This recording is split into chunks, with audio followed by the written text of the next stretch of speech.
Sure. So if you don't mind, I'm going to kind of go back a few years ago.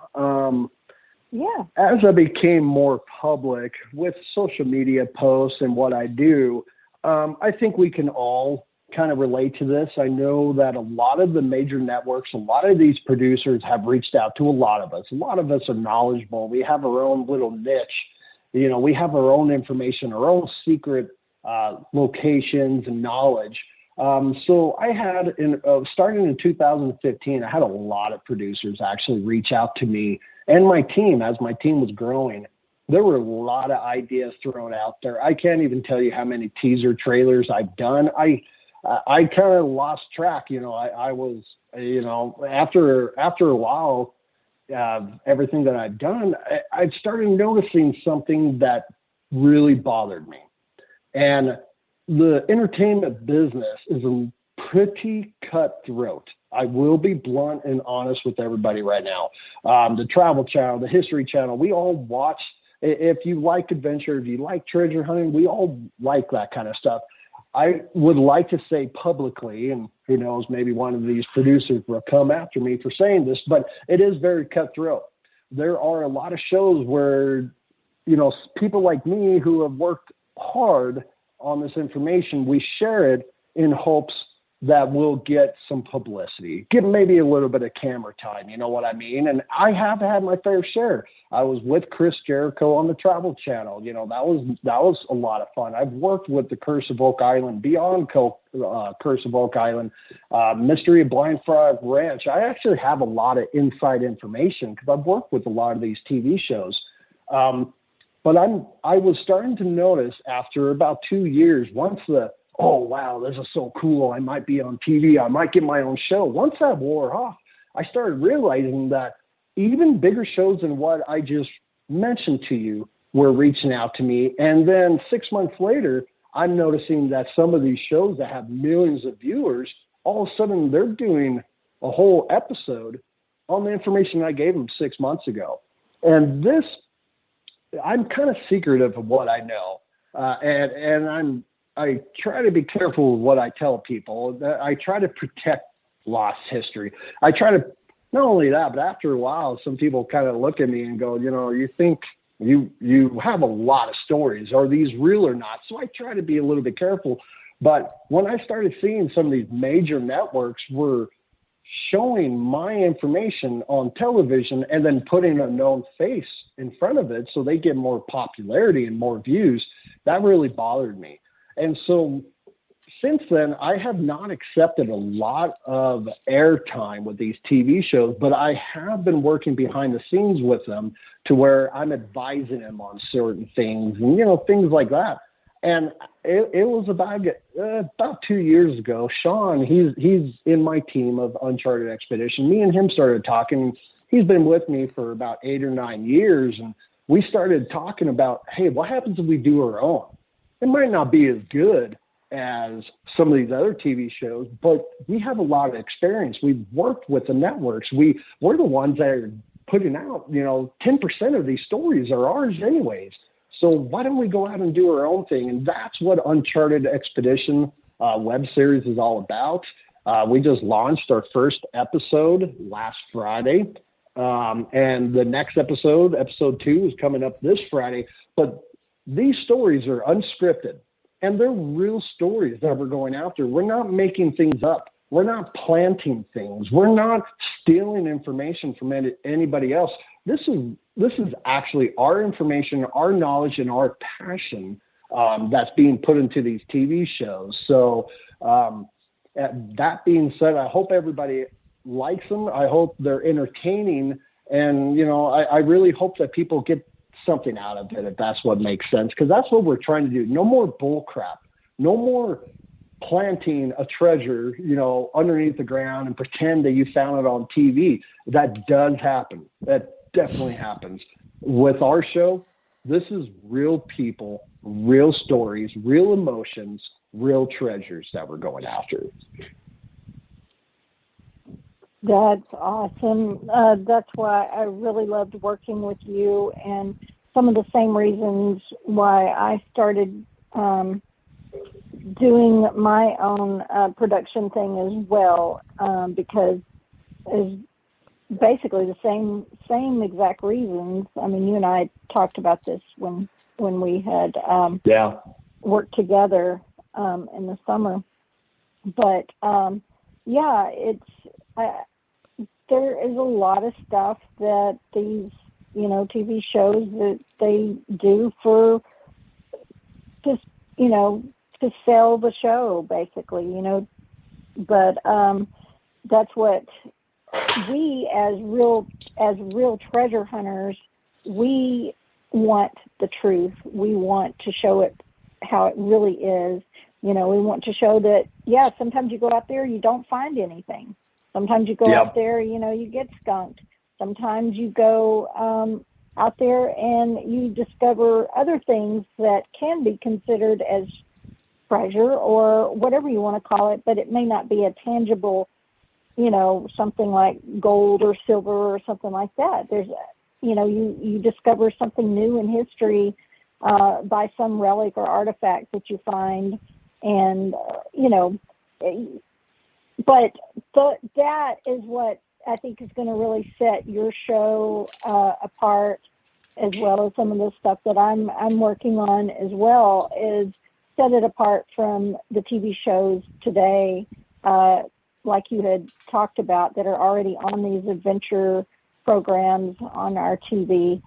So if you don't mind, tell them about your soft opening. I guess it's just been, a few nights ago? Friday night, last Friday. Friday night. Yeah, if you don't mind, tell them a little bit about that and what's coming up. Share as much as you want here. Sure. So we did do a soft launch, and what we're doing right now, we have our websites, we have different ways to reach out to other people, but what we really care about and what we really wanted was the treasure hunting community. When I say treasure hunting community, I mean, we all know what that means. There's a lot of different groups out there here in America and all around the world, actually. We wanted to give it to this community first, before we go to iTunes and Amazon and start marketing to people who are outside of the community. So we wanted to get your guys' opinion. Now, this first episode, I will admit it was a little bit tricky, and I took a lot of time. Our team took a lot of time, a lot of meetings, talking about what the first episode should be. What should we talk about? What should we tell people? And we all decided that, one thing, a lot of these TV shows start right into the action right away, first episode. And with us, we know that entertainment is a big deal, but we also think that the story behind our team is a big deal. So people can really see that we're sincere in what we do.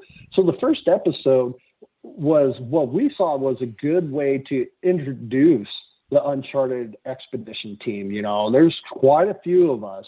We got Mark Hoover, we got Sean Fotheringham, we got Todd Anderson, our cameraman Chooch, we got Antonio Mendez.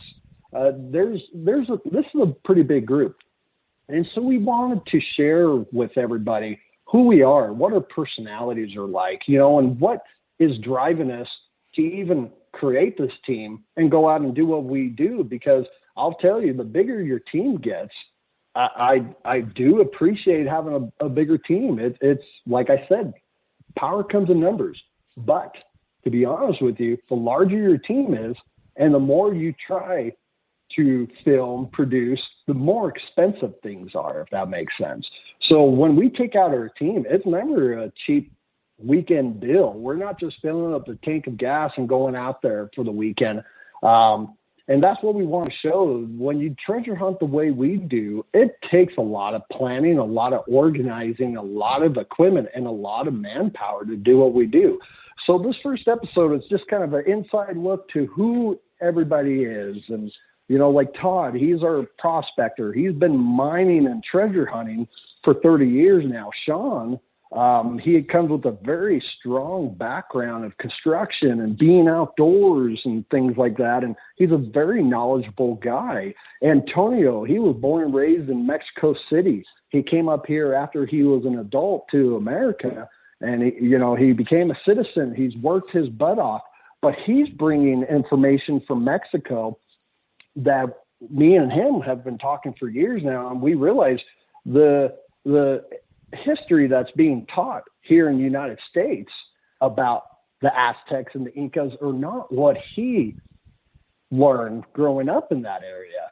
So we bringing him on as an interpreter and someone who understands the ancient ways of those cultures was very important. You know, Mark Hoover, he's just an all around great guy, and he loves this community. He's a really good friend of mine, and, you know, it just made perfect sense to bring him along. He knows the metal detectors. He knows everybody. Chooch, our camera guy, you know, he's a very good example of how all of us at one point, we start by doing it. We start learning by doing it. And Chooch had some experience with running the cameras, but a lot of what we did was learning on the job. You know, it took us 3 or 4 months to get that teaser trailer up, and then it took a little bit to get our first episode up. So yeah, it's just a really good group of guys, and I really hope that people can see the first episode and see that that's what we're trying to do is just show everybody who we are and why we're doing this. That's fantastic. Yeah. I just shared the your first episode. We have it in chat, and if anybody who's listening who's not in chat, if you look up Treasures in America on YouTube, the video will be there. And thank you. I appreciate that. Yeah, and we've already got people saying they subbed you, so that's awesome. So one thing that I really appreciated, you know, I'm not trying to do spoiler alert or anything like that for those that haven't watched it, but just a quick thing. What I did like probably the most about, you know, that particular episode, it's more of an intro to showing the people that you're working with that, you know, that, hey, we're just all ordinary people. We're not paid actors that go out and pretend to be treasure hunters. We are real, live, everyday people that we're just doing what we love, our true passion, and this is your passion, and everyone they all can bring their certain skills to the table to help, you know, find these things. Even if it's, you know, just like what you said about the camera guy, I got to meet him, you know, and just all of that, you know, that you're not just some paid actor, you know, pretending to be a treasure hunter.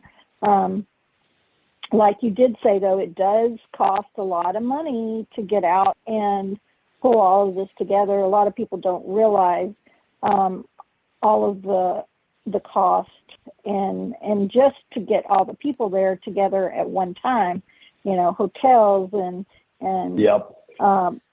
equipment and, you know, all of that, you know, just things that people don't realize that goes into production. And then that's not even that's almost the easy part. the hard part comes after with the editing and having to, you know, pay people to do that, etc. You know, which you know all that.